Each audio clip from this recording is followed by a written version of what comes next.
the one, the only Benzion.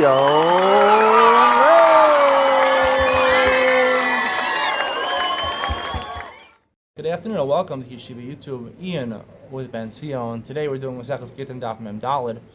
The Gemara has a bunch of questions here, Mem Daled and Aleph. Basically, the halacha we learned in the previous Mishnah that if you sell your Eved to a non-Jew, so he goes l'cheiros. It's like you're mafkir him, and you also have to write a get shikor for him. We learned today that you actually have to pay to the fine incurred. You have to actually pay for his redemption from the non-Jew. You don't get him back; he's freed, and you have to write a get shikor for him. The reason for all this is because when he's by the non-Jew, he's not able to do the mitzvahs. Right? The non-Jewish person he has control over him, at least for his wages, and he's probably not going to let him do the mitzvahs. Or maybe the thought is that when he's with a non-Jew, he's going to be influenced not to do the mitzvahs. So even a Kanaani, he's not even fully Jewish. When he's with a non-Jew, he's going to forget about the mitzvahs. Right? So that's the concern over here. So what about if you sell him for 30 days? The Gemara has a question. What about the Gemara says, what if you sell him chutz malachto? Right? That you can't take it except for the wages. I mean, it's unlikely that he's going to work him all the time. Or you say you can work him, but you make sure that he's able to do all the mitzvahs. Or basically, you sell him and except for Shabbos and Yom Tov, right? Shabbos and Yom Tov, he's allowed to take off and rest and not do malacha over there. And then the Gemara has a question: what about selling him to a ger toshav? A ger toshav is somebody who's not fully a non-Jewish person. He's someone who lives in Eretz Yisrael and he accepts Zayim Mitzvahs B'nai Noach. Or you sell him to a mumur or a kusi, people that are Jews but are not keeping all the mitzvahs. So what's halach? So the Gemara says, "Shot miachad." At least one is answerable. Ger toshav. Ger toshav. The halach is like a non-Jew. So let's take ger toshav for a second, right? I asked this question in the regular shir. What is ultimately the reason that Chazal were so upset that someone sells a slave to a non-Jew? Is it because, in all likelihood, the influence of the non-Jewish person is going to affect him and he's not going to do Torah mitzvahs? He was doing Torah mitzvahs in your house, but now he's not going to be the influence of the non-Jewish person. Or is it because practically, in a non-Jewish house, he's not going to have the ability to do the mitzvahs? He's not going to have the ability, right? He's going to have to work on Shabbos and Yom Tov. He wants to go sit in a sukkah. No, go work in the field. He's not able to do all the mitzvahs. So that it's a practical concern. It's more of, whether when he has discretion, he'll just be influenced not to do it. And the Gemara has one answer. The Gemara says ger toshav. Ger toshav is like a non-Jew. Now, a ger toshav is pretty serious. If you talk to any people that live in Eretz Yisrael, and they're called Noachites, right? They have Noachites nowadays. They keep Zayim Mitzvahs B'nai Noach. They don't want to convert to Judaism. These people are very pro-Judaism. I mean, for whatever reason, they don't want to become a ger. The Torah oftentimes advises not to become a ger. You don't have to become a ger. But these people are very pro-Jewish. They'll speak at all the conferences. They'll say wonderful things about Judaism. If this slave is sold to their house and he wants to do Torah mitzvahs, they're going to let him for sure. Not only that, they'll probably influence him to do Torah mitzvahs. If you were keeping mitzvahs like a Jewish woman, continue doing it. They're going to influence you in a positive way over here. Nonetheless, the halacha is we treat him like he's sold to a non-Jew. So you see, it's not about the influence, whether he's likely to do the mitzvahs or not. It's just about the practicality. And oftentimes, even though he's a Bnei Noach, he doesn't have a kosher kitchen, right?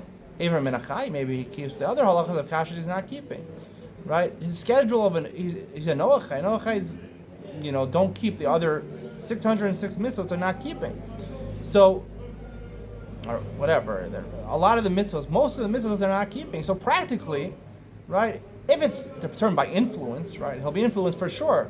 My father told me that it was oftentimes when he worked, he was a real estate lawyer. He worked for a bunch of different firms, and he said that it was very interesting that when he worked for a Jewish firm that wasn't religious, wasn't observant, they gave him a hard time about taking off for Shabbos, things like that. When he worked for an Irish Catholic firm, they had no problem. They encouraged him. They said, it's Friday. Go leave. 3 o'clock in the afternoon. Go leave. Keep your religion. Because they respected another person's religion. Jews who were not observant, they said, but I don't have to keep this. Why does this person have to keep it? You think you're better than me? So someone who's a Noach, he's not even Jewish, but he keeps Zayim mitzvahs Noach. They're very respectful. They're going to want him. They're going to influence him to keep the mitzvahs. But practically, it's not feasible. So it's the halacha of not selling to a non-Jew is about practicality, right? And then the Gemara has a question: what about a mum or a kusi? The Gemara says some say like Israel, some say like Ovid Kochavim. It's not a question do we assume because a mummer and Ovid and a kusi, right? A mummer, he gave up the Torah, right? He's probably very against the Torah. He's going to influence you in the wrong ways. How can he be treated like a Yisrael? Right? David is very vulnerable. He's not keeping all the mitzvahs. He's not fully Jewish. With Shifcha Kanainis, right? He's very vulnerable to influence. The mummer is definitely not a proponent of the Torah. He's going to tell him, don't keep the mitzvahs. But the point is that he's Jewish, and he probably has a lot of the things that Jews need in his house, so it's going to be very easy for him to keep the mitzvahs. It's a practical concern. Therefore, there's an opinion. Ger Tosha for sure is like an Ovid Kochavim, but mummer could be like Israel. Some say Israel, some say not. So it's a question about practicality, not a question about influence. And in Judaism, we don't worry about influence. They have a whole movement, a kiruv movement. It's become more popular nowadays. It started with, Or Sameach and Eish HaTorah and these things. I'm very against kiruv movements, very against it. I think, God gave everyone b'chira chavshus. God, that's what makes us human, our free choice. Whether you're born in China or you're born in Israel or you're born in Mexico, it doesn't make a difference. Whether you're Jewish or not Jewish, you were endowed with free will. And that's what makes you human. And God trusts you. He trusted a human being with free will. And it's up to you to make those decisions. We don't have to go ahead and spend our money and our time, right? Because you're taking donations from other people to encourage kiruv. You're taking your invaluable time. A lot of these people in kiruv are married with families. They don't realize the burden they're having financially on their family and also time-wise on their wives and their kids. For what purpose? If God can endow someone in China who will never see a Jewish person in their entire life with free will, certainly a person who was born into a frum family and went off the derech, we have to go ahead and be makari of this kid. It's up to the kid. Treat the kid like Hashem treats him. He gives him the free will. We don't have to be influencers. We don't have to, tell people what to do. That I think it's a waste of time, a waste of money, and just not the Jewish approach. And you see it from this Gemara over here that the Torah doesn't worry about influence. The Torah worries about practicality.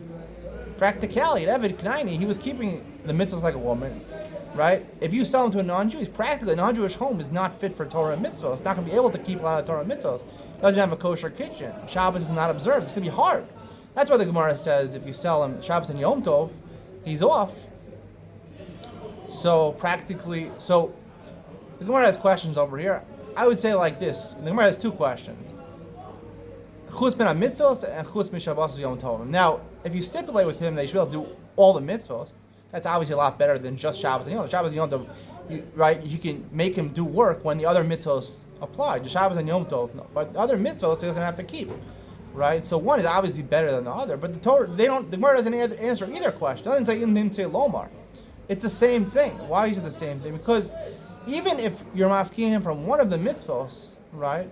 Shabbos and Yom Tov, it's the same question as we call it mitzvos.